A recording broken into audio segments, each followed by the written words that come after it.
संपदा लोकाभिरामं श्रीरामं भूयो भूयो नमाम्यं मनोजवं मारुतत्तुल्यवेगं जितेन्द्रियां बुद्धिमतां वरिष्ठां वातात्मजं वानरोधमुखं श्रीरामदूतं शिरसा नमामि। లోక కళ్యాణార్థము మనకు 5 దశాబ్దాల తర్వాత ఆ రామ్లల్లా ప్రతిష్టాపన జరుగుతుంది అయోధ్య లోపల. ఇలాంటి ఆ యొక్క సౌభాగ్యాన్ని మనకు కల్పించినటువంటి ఆ పెద్దలందరికీ నేను వందనాలు చెప్పుకుంటున్నా. వారికి ఆ రామ్లల్లా యొక్క అనుగ్రహము మన లోక కళ్యాణార్థం అందరిపైన ఉండాలని చెప్పేసి ప్రార్థిస్తున్నాను. జయ శ్రీరామ్, జయ జయ శ్రీరామ్. కమిటీ ఈరోజు ఈ వీర హనుమాన్ మా టెంపుల్ లోపల శ్రీరామ పూజా కార్యక్రమం అయోధ్యలో మొట్టమొదటిసారిగా స్వామిది ఆలయము నిర్మించడము ఇది నిజంగా మన హిందుత్వానికి గర్వకారణమని మనం చెప్పుకోవచ్చు. ఆ నరేంద్ర మోడీ వల్ల ఇవాళ ప్రధానమంత్రి వల్లనే ఈరోజు మనకు అక్కడ ఆలయము ఏర్పడ్డదని చెప్పి మన హిందువులమంతా కూడా గర్వించదగ్గ విషయం అని చెప్పి మీ అందరికీ తెలియజేస్తూ, మరి ఈరోజు పెద్ద పండగలాగా మన హిందువులంతా అన్ని టెంపుళ్లలో చాలా ఉత్సాహంగా జరుపుకుంటున్నారు. కాబట్టి ఇక ముందు కూడా ఆ శ్రీరామచంద్రుని ఆశీస్సులు అందరికీ ఉండాలని చెప్పి ఆ భగవంతుని కోరుకుంటున్నాను. సంపద లోకాభిరామం శ్రీరామం భూయో భూయో నమామ్యం మనోజవం మారుతత్తుల్యవేగం జితేంద్రియాం బుద్ధిమతాం వరిష్టాం వాతాత్మజం వానరోధముఖం శ్రీరామదూతం శిరసా నమామి. లోక కళ్యాణార్థము మనకు 5 దశాబ్దాల తర్వాత ఆ రామ్లల్లా ప్రతిష్టాపన జరుగుతుంది అయోధ్య లోపల. ఇలాంటి ఆ యొక్క సౌభాగ్యాన్ని మనకు కల్పించినటువంటి ఆ పెద్దలందరికీ నేను వందనాలు చెప్పుకుంటున్నా. వారికి ఆ రామ్లల్లా యొక్క అనుగ్రహము మన లోక కళ్యాణార్థం అందరిపైన ఉండాలని చెప్పేసి ప్రార్థిస్తున్నాను. దేవాలయం లోపల ఆ రామ్లల్లా ప్రాణప్రతిష్ఠ పూజ అనంతరము ఆ లైవ్ టెలికాస్ట్ మన దగ్గర జరుగుతుంది. అది కూడా అందరు చూసి తరించాలని ప్రార్థిస్తున్నాను. ఆ తర్వాత అన్నదానం కార్యక్రమం కూడా ఉంటుంది. ప్రతి ఒక్కరు భక్తులు పేరు పేరున వచ్చి ఆ మహాప్రసాదాన్ని స్వీకరించి ఆ రామ్లల్లా యొక్క ఆశీర్వాదాన్ని పొందాలని ప్రార్థన చేస్తున్నాను. ఇక్కడ ఉన్నటువంటి ప్రతి ఒక్క కార్యకర్తలు తన సాయశక్తుల ద్వారా ఈ సేవా కార్యక్రమం లోపల పాల్గొంటున్నారు.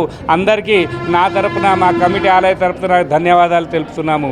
జయ శ్రీరామ్, జయ జయ శ్రీరామ్. ఈరోజు ఈ వీర హనుమాన్ మా టెంపుల్ లోపల శ్రీరామ పూజా కార్యక్రమం అయోధ్యలో మొట్టమొదటిసారిగా స్వామిది ఆలయము నిర్మించడము ఇది నిజంగా మన హిందుత్వానికి గర్వకారణమని మనం చెప్పుకోవచ్చు. ఆ నరేంద్ర మోడీ వల్ల ఇవాళ ప్రధానమంత్రి వల్లనే ఈరోజు మనకు అక్కడ ఆలయము ఏర్పడ్డదని చెప్పి మన హిందువులమంతా కూడా గర్వించదగ్గ విషయం అని చెప్పి మీ అందరికీ తెలియజేస్తూ, మరి ఈరోజు పెద్ద పండగలాగా మన హిందువులంతా అన్ని టెంపుళ్లలో చాలా ఉత్సాహంగా జరుపుకుంటున్నారు. కాబట్టి ఇక ముందు కూడా ఆ శ్రీరామచంద్రుని ఆశీస్సులు అందరికీ ఉండాలని చెప్పి ఆ భగవంతుని కోరుకుంటున్నాను. జై శ్రీరామ్. దేవాలయం లోపల ఆ రామ్లల్లా ప్రాణప్రతిష్ఠ పూజ అనంతరము ఆ లైవ్ టెలికాస్ట్ మన దగ్గర జరుగుతుంది. అది కూడా అందరు చూసి తరించాలని ప్రార్థిస్తున్నాను. ఆ తర్వాత అన్నదానం కార్యక్రమం కూడా ఉంటుంది.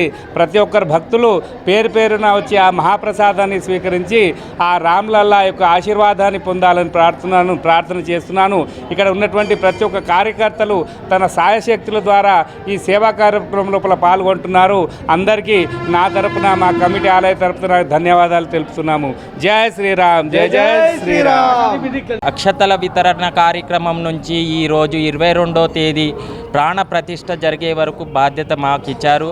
అది మాకు సౌభాగ్యంగా భావిస్తున్నాము. ఇదంతా మన ప్రధాని మోదీ గారి ఆధ్వర్యంలో జరుగుతుంది. ఈ కార్యక్రమాన్ని జయప్రదం చేయడానికి మా ఎంబడి ఉన్న ఆర్ఎస్ఎస్ కార్యకర్తలు, విహెచ్పి కార్యకర్తలు, తర్వాత మహిళామూర్తులు, లోకల్గా ఉన్న బస్తీ ప్రముఖులు కానీ అందరూ చాలా మా వెంబడి ఉండి అక్షంతల వితరణకు కానీ ఈరోజు ఇటు కార్యక్రమానికి మన ప్రభాకర్ గౌడ్ కమిటీ చైర్మన్ గారు కూడా చాలా ప్రోత్సాహం ఇచ్చారు. ఈ విధంగా మనము ప్రతి ఒక్క కార్యక్రమంలో హైందవ ధర్మాన్ని కాపాడడానికి ముందుకు రావాలి, ప్రతి ఒక్కరు రావాలి. ఇప్పుడు ప్రతి ఒక్క రామ మందిరం మన ప్రతి ఒక్క గ్రామంలో నిలవాలి అనేసి మనం అనుకుంటున్నాం. మన విహెచ్పి ప్రభారి గారు మాధవరెడ్డి గారు మాట్లాడారు. అయితే 500 సంవత్సరాల కళ ఈరోజు నెరవేరుతుంది. కాబట్టి ఈ తరం మనది అదృష్టంగా చెప్పుకోవచ్చు. కాబట్టి ఆ యొక్క ప్రధాని చేతుల మీదుగా పూజనీయ సరసంఘచాలక్జీ శ్రీ మోహన్జీ భగవత్ గారి చేతుల మీదుగా ఈరోజు ప్రాణప్రతిష్ఠ గావించబడుతున్నటువంటి బాలరాముడి విగ్రహాన్ని మనం అయోధ్య భవ్యమైన రామమందిరంలో ఈరోజు చూడబోతున్నాం. కాబట్టి ప్రపంచమంతా కూడా ఎదురు చూస్తున్నటువంటి ఈ తరుణం కోసమే అందరం కూడా చాలా ఎదురు చూస్తున్నాం. 12:20 శుభముహూర్తంలో ఆ ప్రాణ ప్రతిష్ఠ యొక్క కార్యక్రమాన్ని గావించుకుంటున్నాం. కాబట్టి వాడవాడల ప్రపంచమంతా అన్ని దేశాల్లో కాకుండా భారతదేశంలో కూడా ప్రతి రాష్ట్రంలో కూడా వాడవాడలో ఉన్నటువంటి మందిరాలన్నీ కూడా శోభాయమానంగా విరాజిల్లుతూ ఉన్నాయి ఈరోజు.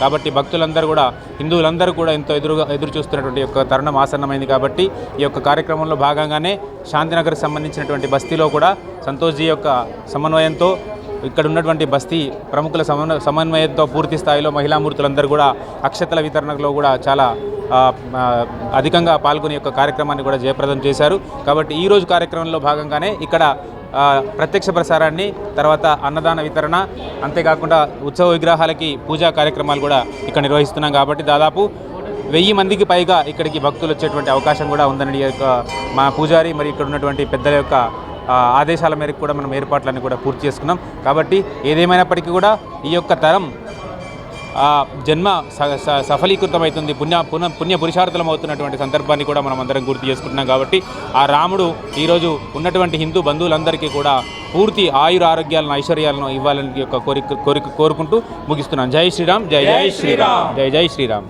రోజు అంటే మనం గర్వంగా ఫీల్ అయ్యేది డిసెంబర్ 21 కాదు, జనవరి 1 కాదు, ఫిబ్రవరి 14 కాదు, ఈ జనవరి 22, 2024 ఇది మన చాలా గర్వించదగిన రోజు. ఎందుకంటే రాముడి పునఃప్రతిష్ఠ మహోత్సవం జరుపుకుంటున్నాం.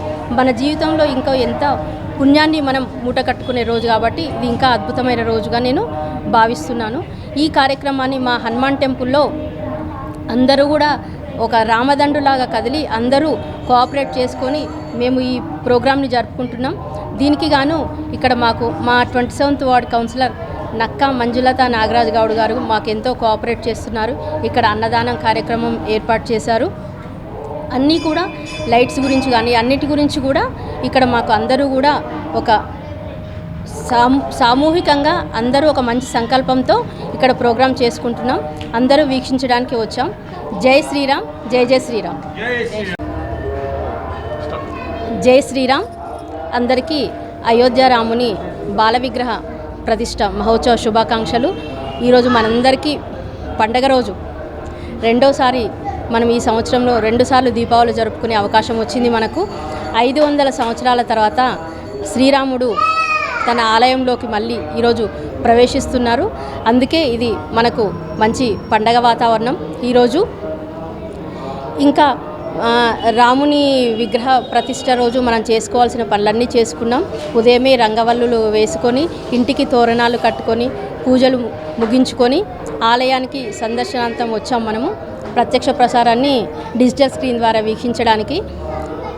ఇంకా మన రాముడు అంటేనే ధర్మం, ధర్మం అంటేనే రాముడు. మన ధర్మ సంస్థాపన చేసింది రాముడు. ధర్మో రక్షతి రక్షిత అంటారు, అంటే ధర్మాన్ని మనం కాపాడితే అది మనల్ని కాపాడుతుంది అంటారు.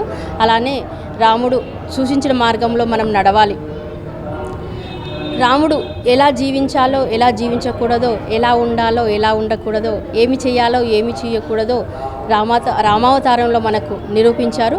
కాబట్టి అది తీసుకొని మనం రాముని చూపించిన మార్గంలో పయనించాలి. ఈరోజు నుంచి అది మనందరం ఖచ్చితంగా పాటించాల్సిన విషయము.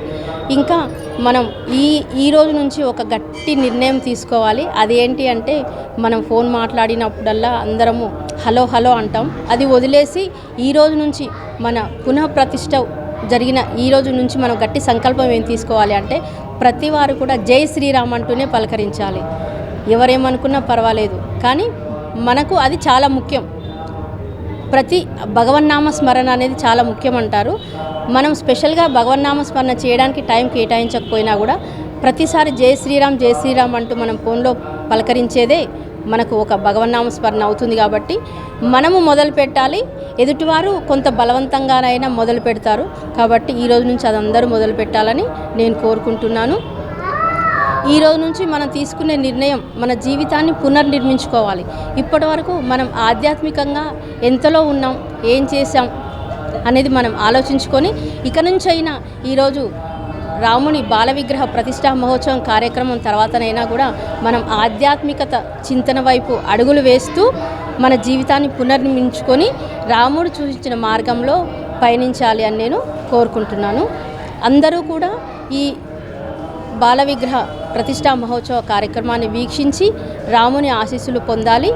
సాయంత్రం పూట దీపావళి వాతావరణంలో ఎన్నో దీపాలు వెలిగించాలి. 500 సంవత్సరాల తర్వాత రాముడు మళ్ళీ తిరిగి తన ఆలయంలో ప్రవేశిస్తున్నాడు. కాబట్టి 5 దీపాలు ఖచ్చితంగా వెలిగించుకున్న తర్వాత మన ప్రతి ఇంటికి అయోధ్య నుంచి అక్షంతలు వచ్చాయి. ఆ అక్షంతలను మనము పూజా మందిరంలో ఉంచాం. ఈరోజు రాత్రి దీపాలు వెలిగించిన తర్వాత ఆ అక్షంతలన్నీ మన తలపైన ధరించి ఆ రాముని ఆశీస్సులు పొందాలి. ఆ అక్షంతలు మనం వృద్ధి చేసుకుంటూ ఉండాలి. మన కోసం ఒక పుణ్యకార్యం కోసం మన జీవితంలో మనం ప్రతి క్షణం ప్రతి మూమెంట్లో ముందడుగు వేయడానికి, రాముని ఆశీస్సులు తీసుకోవడానికి, పిల్లలను దీవించడానికి, పెద్దవారి ద్వారా మనం దీవించబడడానికి, పిల్లలు ఏదైనా ఉద్యోగం గురించో మంచి పని గురించో బయటికి వెళ్తున్నప్పుడు వాళ్ళని ఆశీర్వదించడానికి మనకి అక్షంతలు మన ఇంటికి వచ్చాయి. ఆ అక్షంతలు మనం ఎప్పుడు వృద్ధి చేసుకుంటూ, కొన్ని అక్షంతలు ఉన్నాయన్నప్పుడు మళ్ళీ వాటిలో అక్షంత కలుపుకుంటూ మన జీవితాంతం రాముని ఆశీస్సులు పొందుతూ మన జీవితాన్ని సుఖమయం చేసుకోవాలని నేను కోరుకుంటున్నాను. సర్వే జన సుఖినో భవంతు. అందరూ బాగుండాలి, అందులో మనం ఉండాలి. జై శ్రీరామ్, జై శ్రీరామ్, జై జై శ్రీరామ్. మీ మిర్యాల జ్యోతి. प्रधानमंत्री नरेंद्र मोदी जी से हम काफ़ी बहुत खुश हैं। हमें यह अवकाश दिलाया गया है सभी महिलाओं के लिए, पुरुषों के लिए और पूरे भारतीय देश के लिए हमें बहुत गर्व का दिन है। बहुत बहुत धन्यवाद सर आपके लिए, हमको यह अवकाश दिलाने के लिए धन्यवाद। जय श्री राम।